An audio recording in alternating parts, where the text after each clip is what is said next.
बोलो श्री रामनाथ प्यारे की जय। बोलो सदगुरु महाराज की जय। प्रथम लागू दो चरण को, धन ए न छुड़ायो किन। लाख तले लाल एड़ियां, मेरे जीव के ही जीवन। इन पाँव तले पड़ी रहूं, धन नजर खुलो बातन। पल न बालू निरखु नेत्रे, मेरे जीव के ही जीवन। मेरे जीव के ही जीवन। प्रणाम जी। सुंदर साथ जी, जैसा कि हम श्री सागर ग्रंथ का 12वां प्रकरण कर रहे थे और 12वें प्रकरण की हमारी 23 चौपाई हुई थी और ये है हमारा 5वां सागर, इश्क का सागर। तो आज हम 24वीं चौपाई से प्रारंभ करने जा रहे हैं। जो हक तोहे अंतर खोलावही, तो आवे हक लज्जत। अब ये जो इश्क का सागर है, जो धामधनी के दिल में गजान गंज इश्क भरा है, जो इश्क के सागर उमड़ रहे हैं, उसकी पूर्ण पहचान धामधनी अक्षरातीत ने श्री सागर ग्रंथ में इन प्रकरणों के माध्यम से हमें दी है। किस प्रकार से इंद्रावती जी कह रही हैं, जो हक तोहे अंतर खोलावे।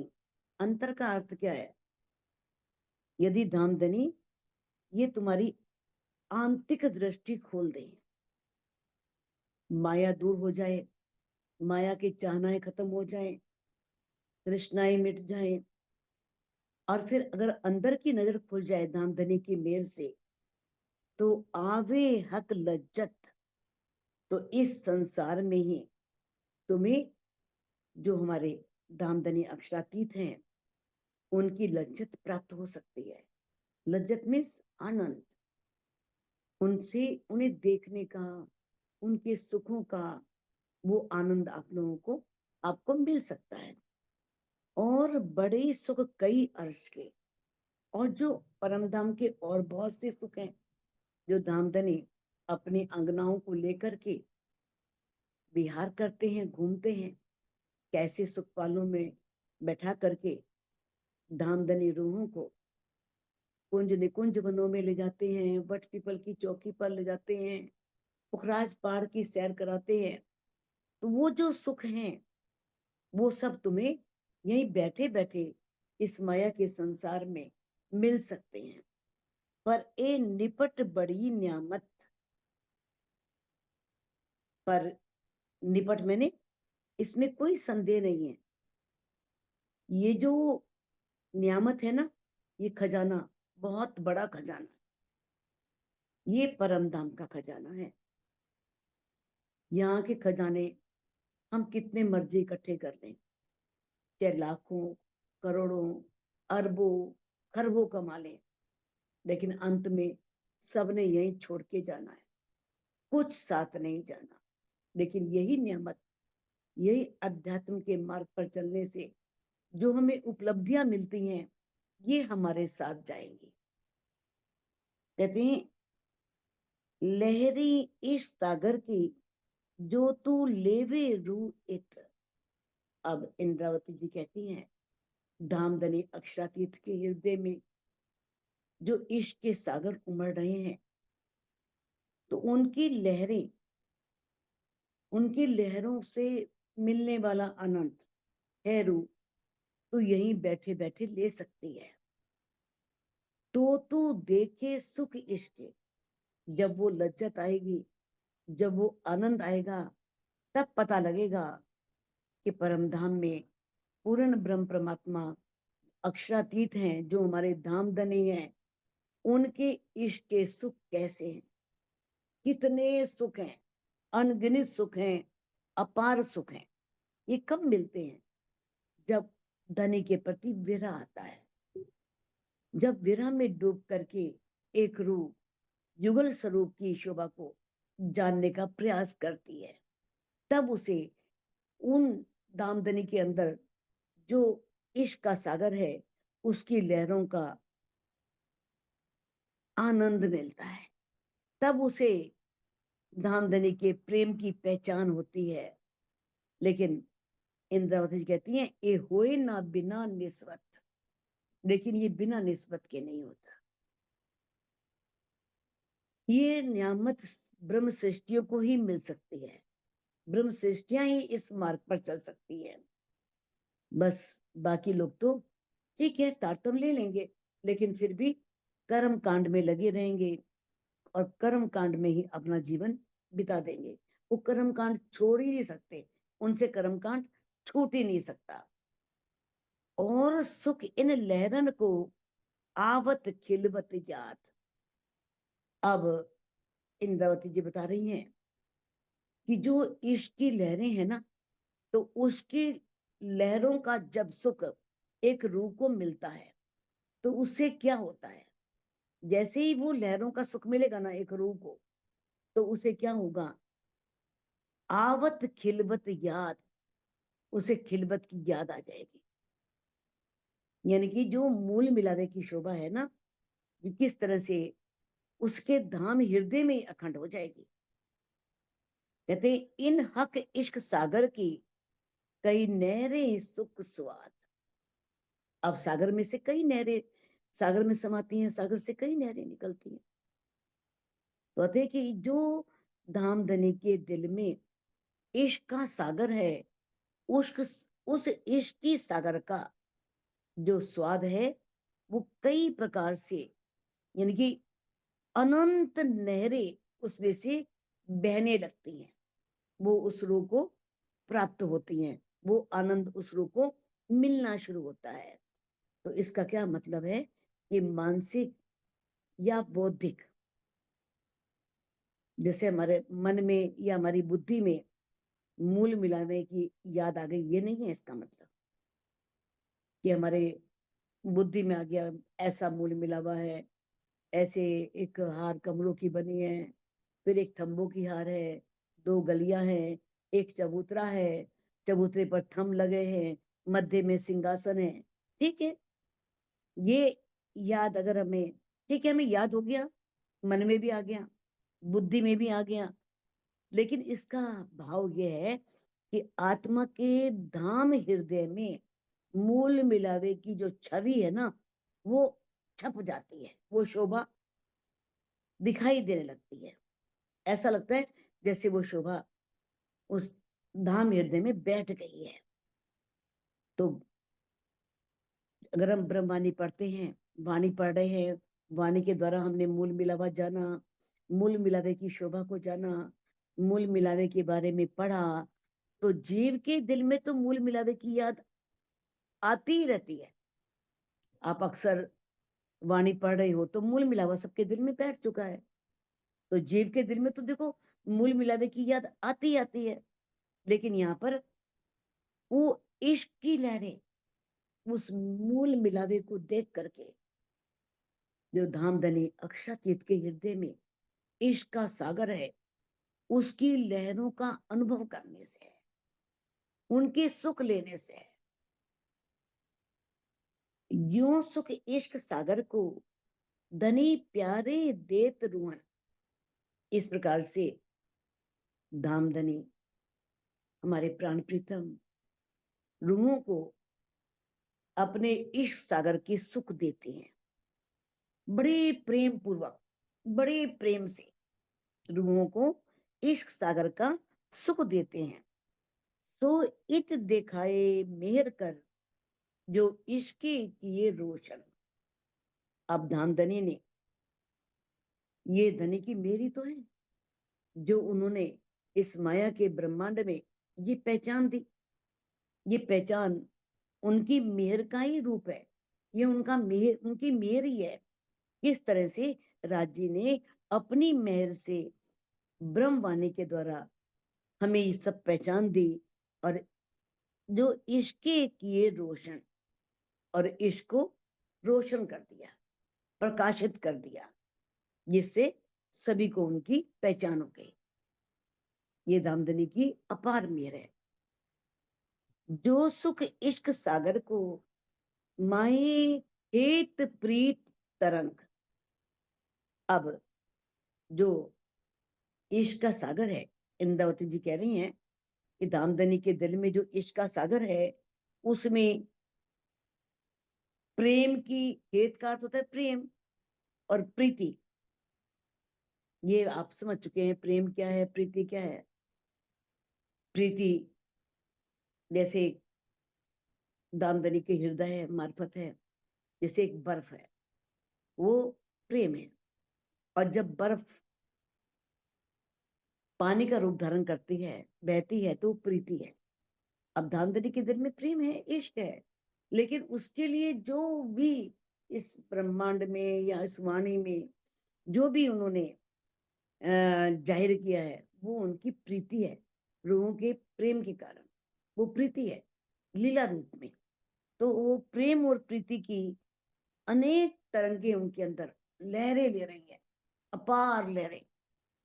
कहते सो इत ये जो अर्स अरवाहों को आए खिलवत के रस रंग। कहते इस प्रकार से जो मूल विलावे में विराजमान है राजी, उनके हृदय में जो प्रेम की, आनंद की लहरें उमड़ रही हैं, उनका अनुभव हो जाए, ताकि मेरी रूहों को जो मेरे हृदय में प्रेम की तरंगे उमड़ रही हैं, उसका अनुभव हो जाए। इसलिए किस प्रकार से धनी जो है, उनके अंदर ये वाणी के माध्यम से सभी रूहों को उसका अनुभव करा रहे हैं, पहचान करा रहे हैं। अब इंद्रावती जी कहती हैं, जो हक तोहे देवे हिम्मत। इंद्रावती जी अपनी आत्मा को कह रही हैं, पर ये है हमारे, वो कह रही है कि है मेरी आत्मा, जो हक तोहे देवे हिम्मत। यदि धामधनी तेरे को हिम्मत देते हैं, साहस देते हैं, तो रू, तू पी शराब। तो शराब पी। कौन सी शराब? उनके नाम की शराब। उस शराब का पान कर जो राजी अपने नैनों से पिला रहे हैं, जो उनके हृदय में इश्क की सुराई है, और किस तरह से रू रूपी प्याले में वो डालते हैं। एक कायम मस्ती अर्श की, जो साकी पिलावे आप। तो ये परम धाम की अखंड मस्ती है, जो धामधनी क्या करते हैं, जल पिला रहे हैं। धामधनी, क्योंकि यहाँ पर हमें आप पिला रहे हैं, आप का अर्थ होता है जल, इश्क का जल हमें पिला रही हैं। तो देखो इस चौपाई में किस प्रकार से जो धामधनी के हृदय में अनंत प्रेम है, उसको तो इन्होंने शराब कहा है। और आगे आप देख रहे हैं नीचे वाली पंक्ति में जो चौथा चरण है, उसमें उन्होंने जल कहा है। तो अखंड प्रेम जो है ना, अखंड प्रेम, उसका जब रस मिल जाता है ना, तो उसका नशा जो होता है ना, वो कभी भी नहीं उतरता। उस यहाँ की शराब की बात नहीं हो रही है, ये हो रही है परम धाम में, धामधनी के हृदय में जो अखंड प्रेम है, उसका नशा चढ़ जाए ना, तो वो शराब कभी भी उतरती नहीं है। तो इसलिए उसे शराब से संबोधित किया है। और यहाँ पर दूसरी पंक्ति में जल कहा है, तो जल का अर्थ क्या है कि जल के बिना जीवन की कल्पना ही नहीं है। तो उस प्रेम के बिना रूहों की कोई, रूहों को तृप्ति मिलती ही नहीं है। उन्हें तो वही आप चाहिए। जैसे यहाँ पर जल बहुत जरूरी है, जल के बिना जीवन संभव नहीं है, ऐसे रूहों के लिए इश्क बहुत जरूरी है, इश्क के बिना उनका जीवन संभव नहीं है। तो यहाँ पर उस पंक्ति में प्रेम रस को जल कहा है, क्योंकि यहाँ रूहों को जल चाहिए चाहिए, इश्क चाहिए चाहिए। जेते सुख इश्क के, लेते अरस के माहे। अब परम धाम के अंदर हम जितने सुख लिया करते थे, धामधनी अक्षरातीत के साथ किस तरह से अखंड सुख हम रात दिन परम धाम में धनी के साथ लिया करते थे। कहते हैं सो देखन की ठोर ए है। अब ये स्थान है, माँ तो लेते हैं, माँ क्या देखना, माँ तो रात दिन ले रहे हैं। कहते ना निज दिन रंग मोल में संग श्यामा जी श्याम, याद करो उन सुखों को जो लेते आठों याम। ये रात दिन हम अपने धामधनी के साथ दिन और रात जो सुख लिया करते थे उन सुखों को याद करो। तो यहाँ पर ये ठोर है उन सुखों को देखने की। यहाँ आके नहीं देखा तो क्या देखा, यहाँ आके भी वो सुख नहीं लिए तो फिर तो समझो कुछ नहीं पाया। तो कहते देखन की ठोर इत है जो रूसो करो विचार। अपने रूस के साथ विचार करो। रूस सुरता जो परात्म का प्रतिबिंब है, जिसे आत्मा भी कहा जाता है, उस आत्मा के अंदर, उस रूह के अंदर इस बात का विचार करो। ठीक है, जान लिया, ज्ञान से जान लिया, जब तक प्रेम से उन सुखों का अनुभव नहीं किया, उन सुखों को नहीं लिया, तो इंद्रावती जी कहती हैं कि इस माया के ब्रह्मांड में, इस मानव तन में आना व्यर्थ हो जाएगा। उन्होंने कहा है ना किस तरह से कि अब इन जागो जगाओ युगत सो, छोड़ो नींद विकार, पहचान कराऊं प्यो की, सुफल करूं अवतार। इंद्रावती जी ने तो धामधनी की पहचान करा के अपने अवतार को सफल कर लिया, अपने मानव जीवन को सफल कर लिया। उन्होंने परम धाम की पहचान कराई, प्राण प्रीतम की पहचान कराई। अब इंद्रावती जी कहती है तुम भी जागो और जाग करके अपने इस मानव तन को सफल करो, अपने इस फेरे को सफल करो, नहीं तो ये फेरा भी व्यर्थ हो जाएगा। फिर दोबारा आना पड़ेगा। कितनी बार आओगे, कब तक आओगे इस जागने के ब्रह्मांड में? अब नहीं जागे तो कब जागोगे? कबू अर्स में ना होए जुदागी, ना जुदागी ए नियामत। इंद्रावती जी कहती हैं कि परम धाम में कभी भी धामधनी से जुदाईगी नहीं होती, और बिना जुदाईगी के ये खजाना नहीं मिलता। कितनी भी कीमती चीज हमारे पास है, उसकी कीमत तभी होती है जब वो हमसे दूर चली जाए। उससे पहले वो कीमत नहीं होती।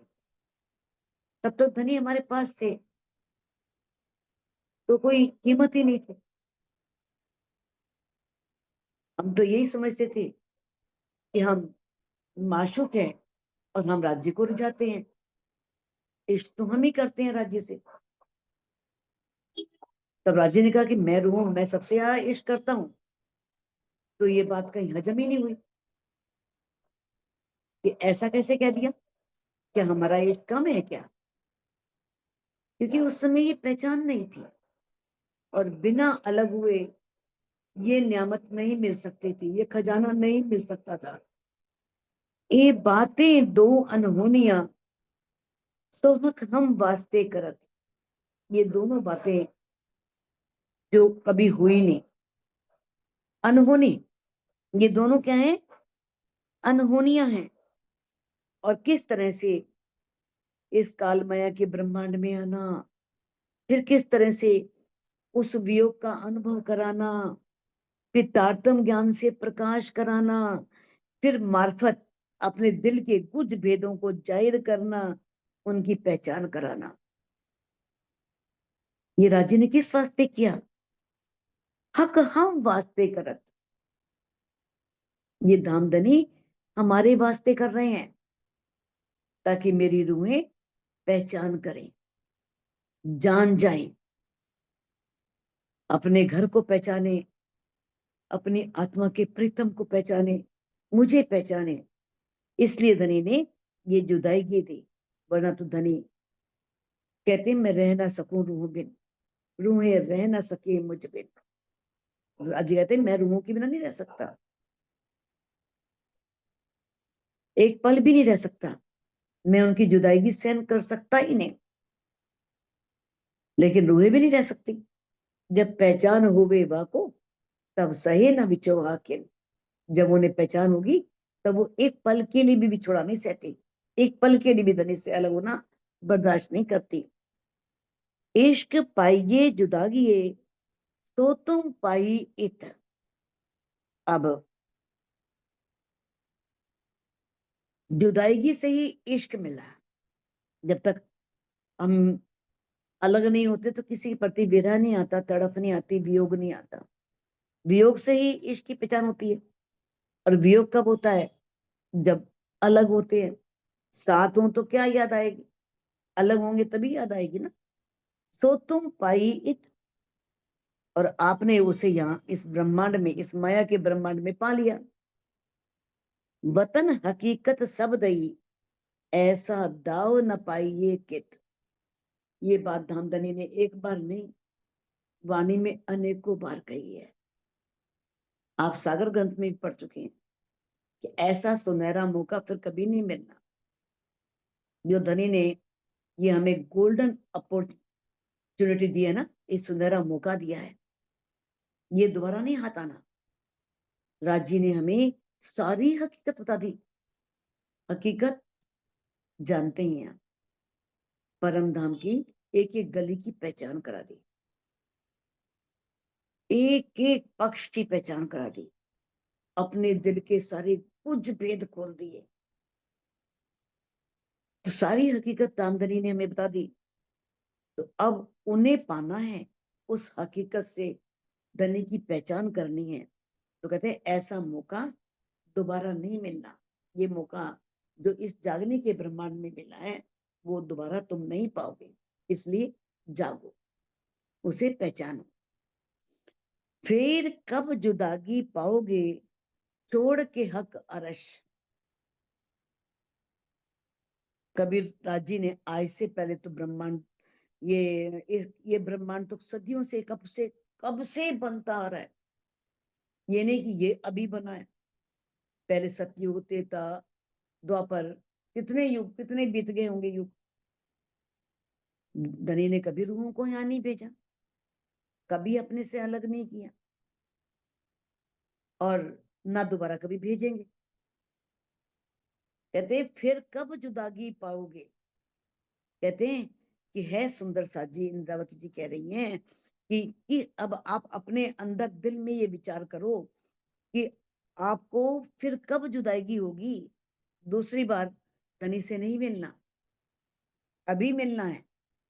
छोड़ के हक अरश, उस धामधनी को और परम धाम को छोड़ करके आप दोबारा नहीं आओगे, ताकि आप वियोग लो, विरा लो। यही मौका है। धनी के प्रति हमारे अंदर वियोग आए, विरा आए, क्योंकि हम परम धाम को, अपने घर को छोड़कर आए हैं। देखो, इस माया के ब्रह्मांड में जो लौकिक नाते हैं उनसे जुदाई होती है तो झरझर आंसू बहते हैं। लेकिन आत्मा के प्रीतम से जुदाई होने पर जरा भी दिल में चोट नहीं लगती। कैसे वज्र दिल हो गए हैं रूहों के कि उन्हें दुख ही नहीं होता, कष्ट ही नहीं होता। कहते हैं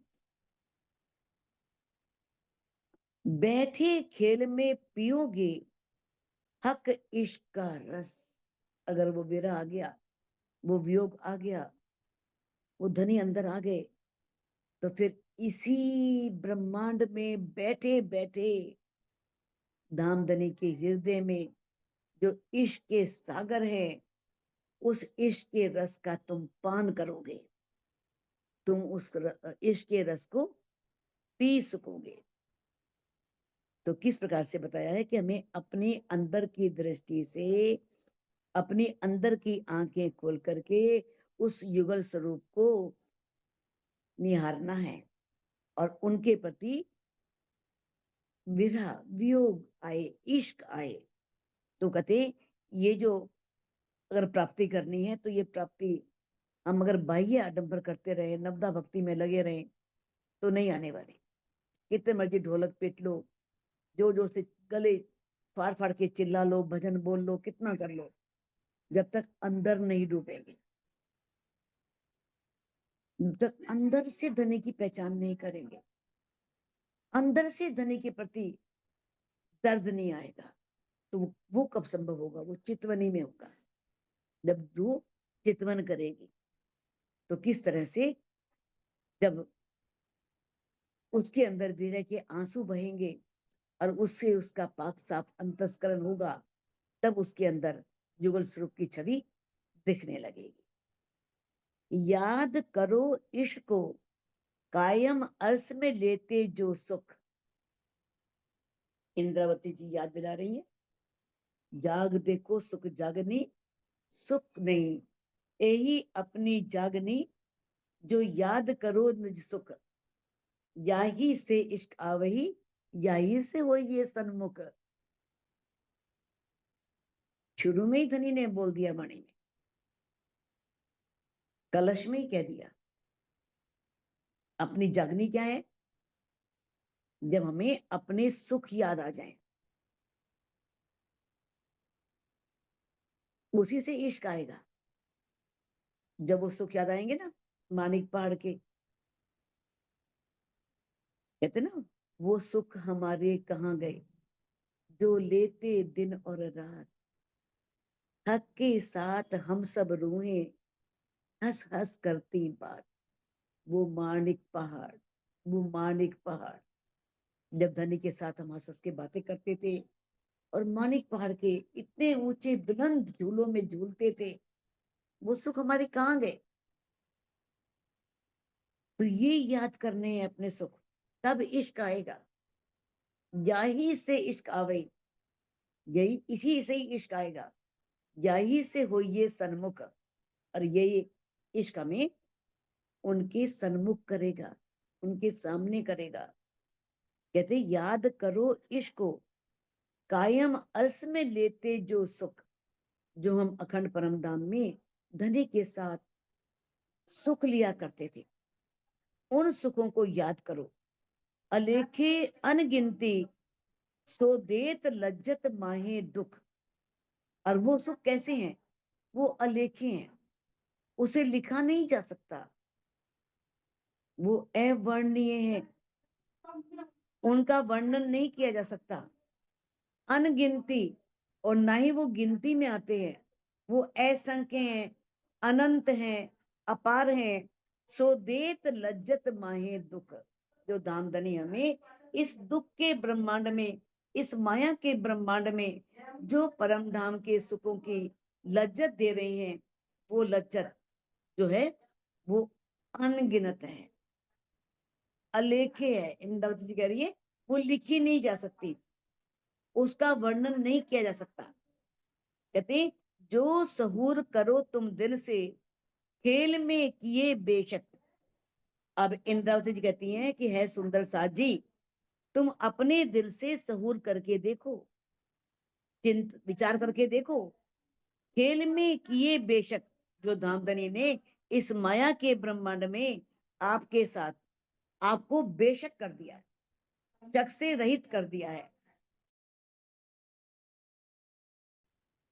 कहते तो फुर्सत ना पाओ दम की, सुख इश्क गिनती हक। फिर तुम्हें एक पल के लिए भी फुर्सत नहीं मिलेगी, एक पल का समय भी नहीं मिलना, इतने सुख मिलेंगे जब याद करोगे जो सुख धनी ने दिए हैं। क्या ये सुख कम है कि हमें इस ब्रह्मांड में बिना कुछ मेहनत किए, बिना कोई कठिन श्रम किए, बिना साधनाएं किए, और किस तरह से धनी ने हमें ये पहचान दी है, अपने घर की पहचान दी है, अपने प्रीतम की पहचान दी है। अगर हम इस पर सहुर करें, सोचें कि तब तुम्हें एक पल के लिए फुर्सत नहीं मिलनी, तो आप सुख इश्क गिनती हक, जो धामधनी के सुख है, अगर उनकी गिनती करोगे ना, तो आपको श्वास लेने का भी समय नहीं मिलेगा। इतने अपार सुख धनी ने हमें हमारे पर किए हैं, अनगिनत सुख हमें दिए हैं।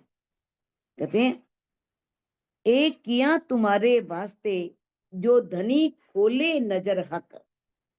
कहते हैं अब इंद्रावती जी कहती हैं कि ये धनी ने क्यों किया है, ये तुम्हारे वास्ते ही किया है, ये रूहों के वास्ते ही किया है।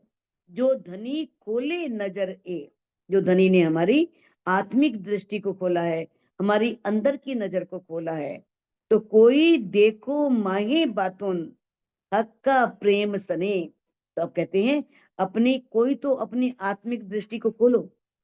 आत्मिक दृष्टि को यदि धनी खोल दें तो तुम्हें हक के, दान धनी के प्रेम की, अपने उनके जो उन्होंने लाड किए हैं, जो प्यार दिया है, उसकी याद आ जाएगी।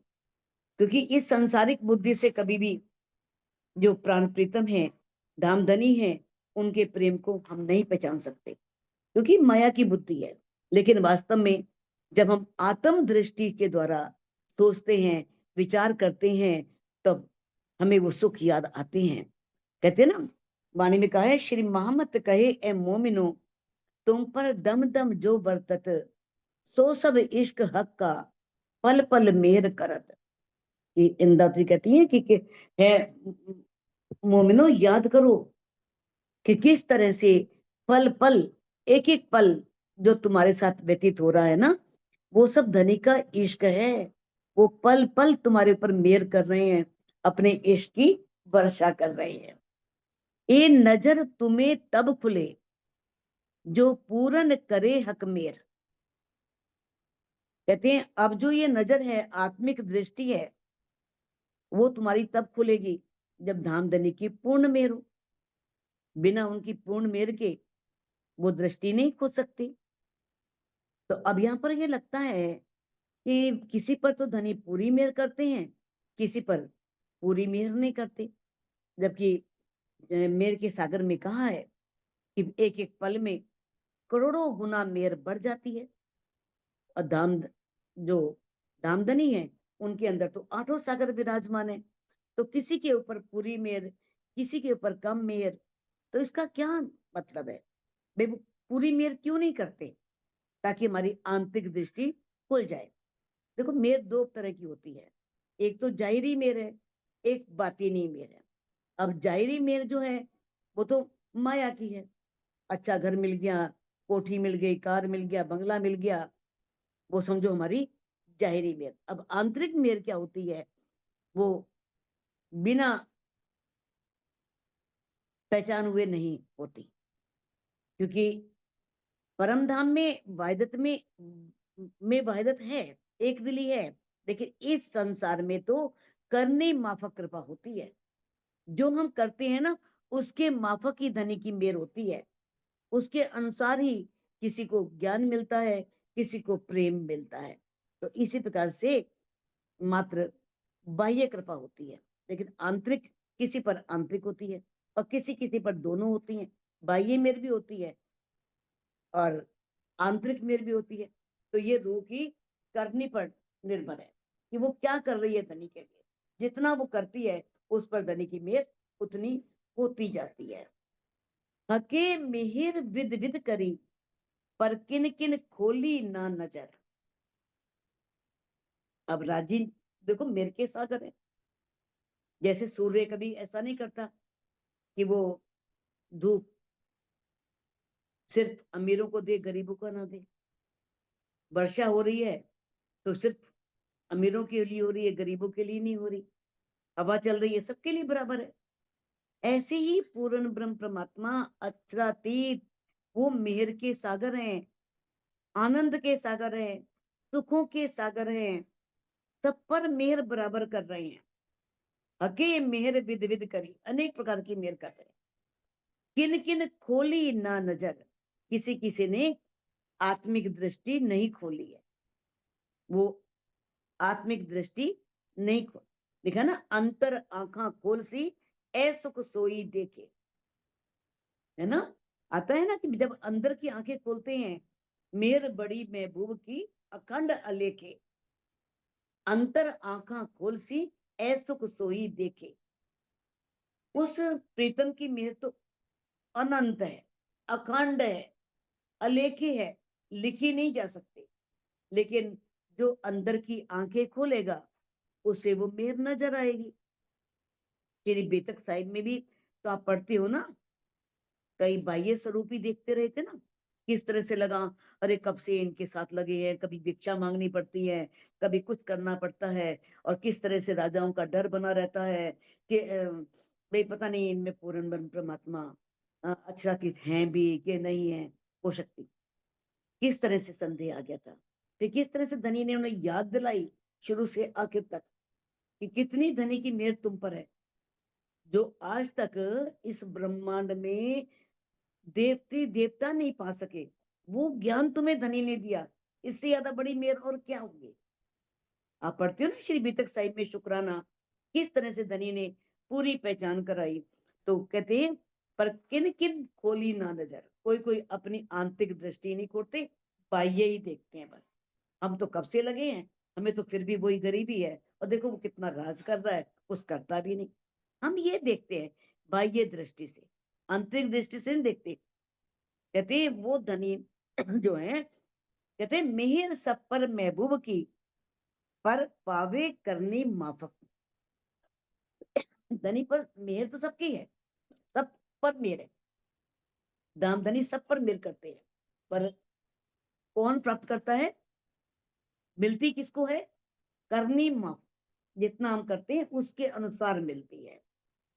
सो भी वास्ते इश्क करसी बातें हासिल कर, यह भी इश्क का ब्यौरा करने के लिए, ये समझाने के लिए, जो परम धाम में हमारा बहुत प्रेममयी झगड़ा हुआ था, इश्क रब्द हुआ था, उसे समझाने के लिए, निरूपण के लिए ऐसा हुआ, समझाने के लिए ऐसा हुआ। कहते हैं जब हम परम धाम में उठेंगे ना, करसी बातें हंसी कर, जब जागृत होंगे तो हंसते हुए यही बातें करेंगे कि देखो हमने क्या किया, क्योंकि उस समय तो ये सारी लीला अंदर अखंड हो जाने वाली। दामदनी को कुछ याद दिलाने की जरूरत नहीं है, खुद अंदर सब हो जाएगा। जैसे अक्षर ब्रह्म के दिल में लीला अखंड कर दी, जब मन बंद करता है आंखें खोलता है और देख लेता है, ऐसे ही ये लीला भी जब सभी जीव अखंड होंगे सत्स्वरूप की पहली बहिष्ठ में, तो उनके अंदर अखंड हो जाएगी। और किस तरह से वो याद करेंगे कि हमने कहाँ कहाँ क्या गलतियां की, क्या हमसे हुआ, क्या गुनाह हमने किए, सब याद आएगा। उस समय फिर किस तरह से ये हंसी होगी। खेल बनत याही विद, एक भागे एक लड़े, पढ़ा है ना आपने, आइया कातन वालियां, ये पूरा प्रकरण आप श्री में पढ़ चुके हो शुरू में। तो कहते हैं तो ये जो खेल है ना वो इसी प्रकार का बना है, ऐसा ही बना है। या में इस खेल में बहुत संघर्ष है, बहुत कष्ट है, बहुत तकलीफें हैं, और प्रेम है, घृणा है, सत्य है, असत्य है, ज्ञान है, अज्ञान है, गुण है, अवगुण है, पाप है, पुण्य है, और सभी को कहीं ना कहीं इससे जुड़ना पड़ता है। कभी लाभ होता है, कभी हानि होती है, कभी पाप कभी पुण्य भी, कभी यानी कि ये सब जो है मानव के जीवन में घटित होते हैं। और खेल का जो रस भी है वो इन्हीं संघर्षों में छिपा होता है, बिना संघर्ष के तो कुछ मिलता नहीं है। जब ये परिस्थितियां आती हैं, कहते हैं ना मेरे के सागर में आता है कि सुख में तो सुखदायम, कहते हैं सुख में तो सुख मिलते रहे पता नहीं चलता, दुख आए सुख आवत है, जब दुख के बाद सुख आता है फिर उस सुख का स्वाद पता लगता है। वरना तो सुख परम धाम में क्या कीमत थी, सुखी सुख थे, आनंद ही आनंद थे। इस ब्रह्मांड में आए, ये माया के कष्ट मिले, तकलीफ मिले, ये माया से संघर्ष करना पड़ा, जो इंद्रावती जी ने किया, और धामधनी धनिषी देवचंद जी ने, शम्मा महारानी ने किया, तब उन्हें वो आनंद मिले, कितने आनंद मिले उनको। तो कहते ये खेल ही इस तरह का है, ऐसा ही है। कहते एक भागे एक लड़े, कि इसमें इसके अंदर कोई तो सत्य से विमुख होकर भाग रहा है, सत्य से पेट पेट कर रहा है, भाग रहा है, और कोई झगड़ा कर रहा है, लड़ रहा है, उन्हें कोई ना कोई बहाना चाहिए लड़ने का। जो ऐसा कर रहे हैं ना, धनी कह रहे हैं इनकी हंसी बड़ी हुई सी, इनकी बड़ी हंसी होगी जब अपने घर में पहुंचेंगे परम धाम में। जब घरों बैठ बातें करें, जब घर में बैठ करके ये बातें करेंगे तब बहुत हंसी होगी। एक खेल सोई हंसी सोई, और सोई हक का इश्क। ये वही खेल है, वही हंसी है, वही राजी का इश्क है। यानी कि वही खेल चल रहा है जो आपने मांगा था। इश्क रब्द के जो हंसने मांगया खेल, हमने इश्क रब्द के समय दामदनी से मांगा था, और राजी ने हमें बहुत सावधान भी किया था कि रो मत जाओ। और वही हंसी की स्थिति अब बनी हुई है, आज भी वही हंसी की स्थिति बनी हुई है। तो किस प्रकार से कहते हैं, सो सब वास्ते हंसिए के जो इत तुम्हें किए बेशक। ये सब कुछ किस लिए हो रहा है, ये हंसी के वास्ते हो रहा है। क्योंकि यहाँ का है ना, साथ संबंधी चेतियो ए हंसी का है ठोर। धनी ने सावचेत किया है कि है सुंदर सा जाग जाओ, ये हंसी का ठोर है। यहाँ पर सबकी हंसी होनी है, यहाँ पर हंसी के बिना कोई नहीं बचेगा, या यार या सरदार, कोई भी हंसी के बिना इसमें बचने वाला नहीं है। तो कहते हैं सो इत तुम्हें किए बेशक, धनी ने तुम्हें यहाँ पर बेशक कर दिया है। लेकिन जब तक भूली नींद में तब तक ना ही दोष। जब तक नींद में है, अज्ञानता में, तब तक कोई दोष लगने वाला नहीं है।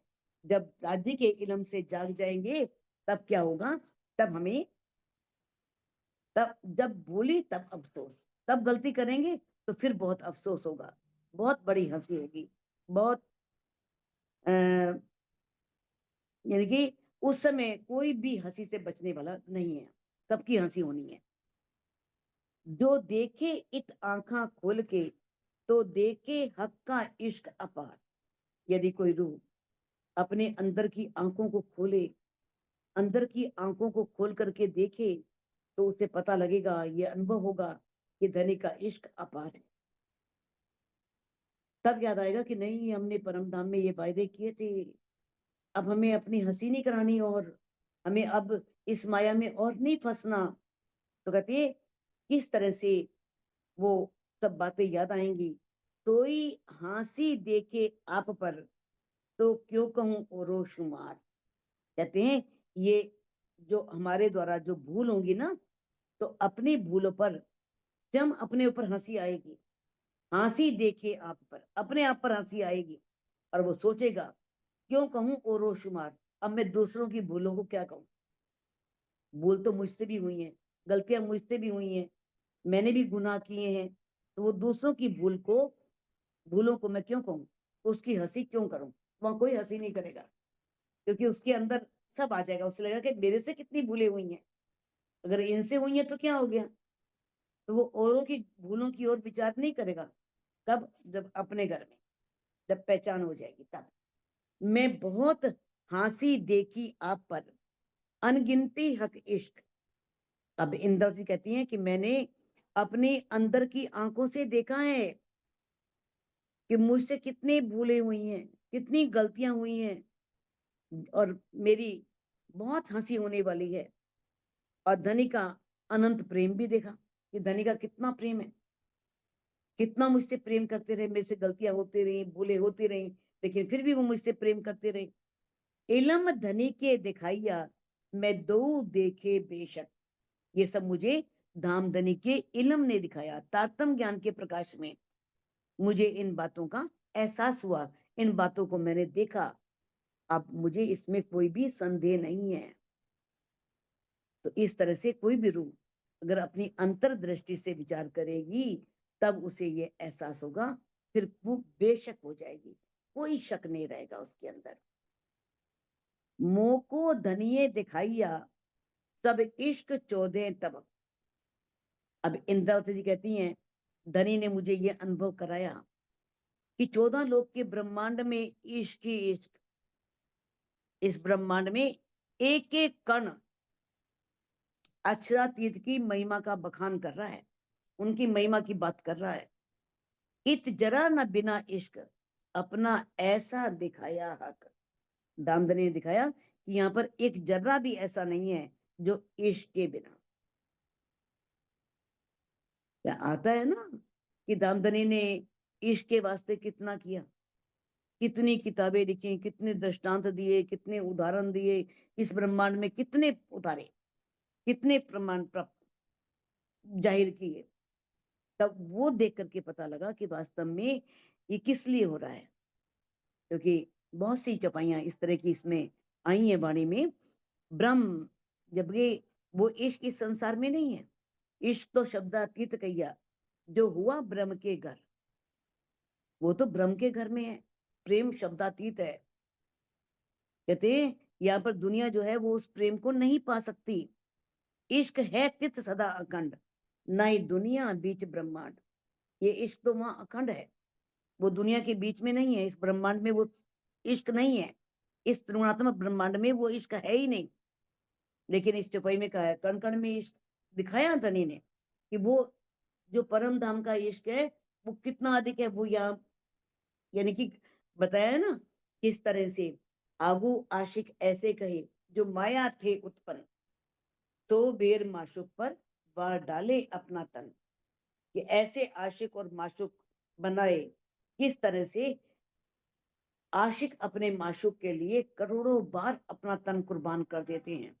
लेकिन जो धामधनी अक्षातीत कहते हैं कि किस तरह से जो परम धाम का इश्क है वो इससे बिल्कुल अलग है, वो उससे बिल्कुल भिन्न है।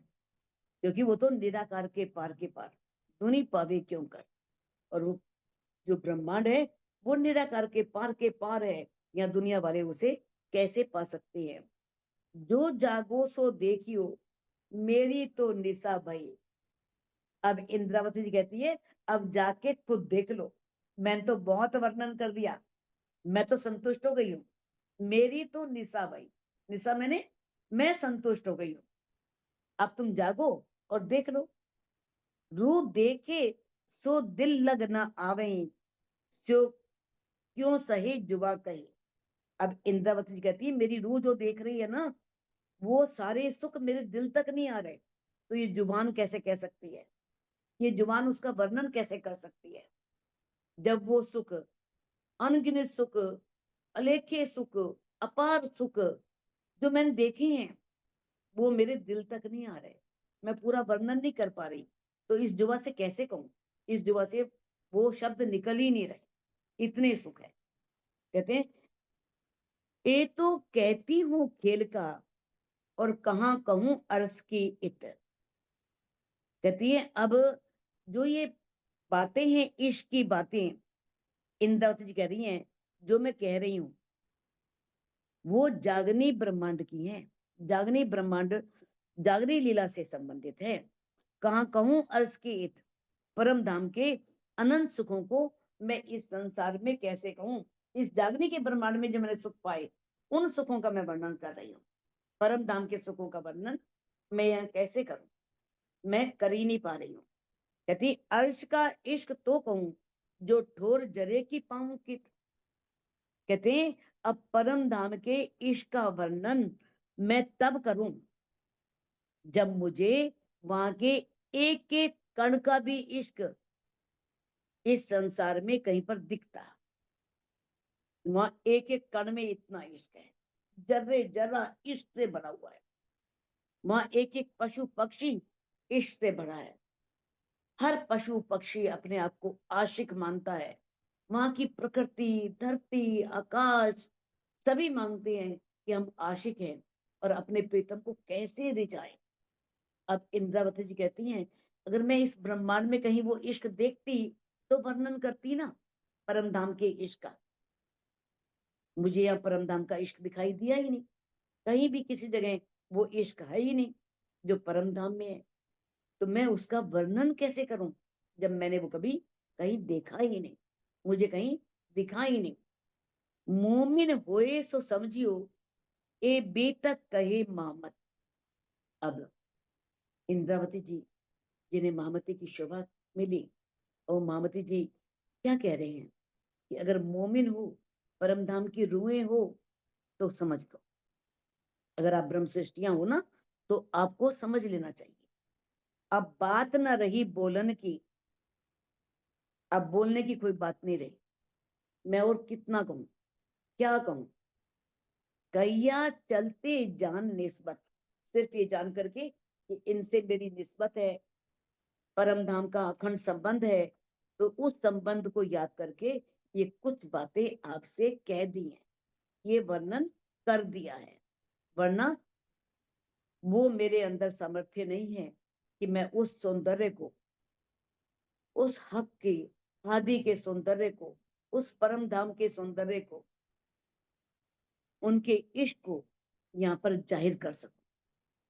तो सुंदर साथ जी, इस चौपाई को अनम्यूट करके आप दोहरा सकते हैं। मोमिन होए सो समझियो, मोमिन तो होए समझिए, ये बीतक कहे महामत, ये पीतक कहे महामत। अब बात न रही बोलन की, अब बात न रही बोलन बोलन की। कैया चलते जान निस्बत, कैया चलते जान निस्बत। निस्बत। बोलो श्री प्राणनाथ प्रणाम। प्यारे